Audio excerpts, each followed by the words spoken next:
I hate Mizuki. Or it's better to say that I hate how Hoyoverse executed her character and lore. One of the main problems with her is the fact that she's almost perfect.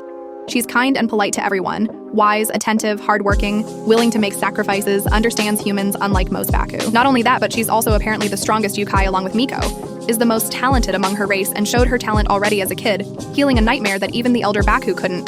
The best psychologist in all of Inazuma, has the great Yukai title. Famous, rich, yet humble and good at fighting. Now let's look at her problems. It's said that she's suffering from anxiety and fatigue from eating nightmares and that she's overworked, but she can perfectly cope with it and avoid stress breakdowns. She can sometimes feel insecure, doubtful, and feels the need to prove herself, but again, it's not like it's a problem. She even said herself that her being inferior to Miko and being her competitor actually helps to balance her ego. So it's not like it bothers her that she's not enough or something. She can fully recognize that some things cannot be done easily, and that's alright. The thing that she herself calls her only problem is that she sometimes has dark and bad thoughts. But that's completely normal, we all have bad thoughts sometimes. And the thing is that she learned how to overcome that as well. So it seems to me like Mizuki almost lacks any flaws and lacks a real conflict in her character. And although almost all Genshin characters has this kind of problem with their writing, Mizuki's case is different, because she appeared out of nowhere, and her existence ignores the previously written lore and power balance. What I mean by that is, what do you mean a frighting psychologist Yukai who have fled from the cataclysm with her kin is apparently on the same level of strength as Electro Archon's familiar who's considered a divine kitsune?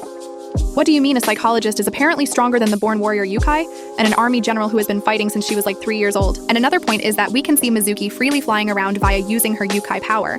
But the problem is that it's explicitly stated in the lore that the power of free flight in Inazuma is the divine power controlled / possessed by the Tengu Yukai. And yet Mizuki and a random race of Yukai that appeared in the lore out of nowhere ignores this rule that the lore itself had set, and the attempts of developers to explain why Mizuki wasn't mentioned before are just feeble. Even if her Yukai race isn't well known, Mizuki is. Even if she wasn't around in Inazuma for a few years, she's still very famous among humans and Yukai alike. The three young Tanuki immediately recognized her as the great Yukai. She's a shareholder of the Hot Springs, and the best and most famous psychologist of Inazuma. She's Yai's friend, and even A knows her, and yet you want me to believe that she was always there although she was never properly mentioned? If she was just a normal Yukai like Kirara, or at least a canonically reclusive character who hides from the world all the time, this wouldn't be a problem. But she's not. Hoyoverse added her a lot of significant titles, powers, friends, and a fame in the lore just to sell her, but it ended up looking messy and forced. Not to mention that a hardworking and overworking character who is willing to sacrifice themselves for others' comfort is already low-key overused in Genshin. It's not like we already have a dozen of such characters, right? Overall, if you like Mizuki, that's totally okay, but it just pains me how Hoyoverse handled her character, and how for the sake of probably better sales, they again completely disregarded their own lore and old characters.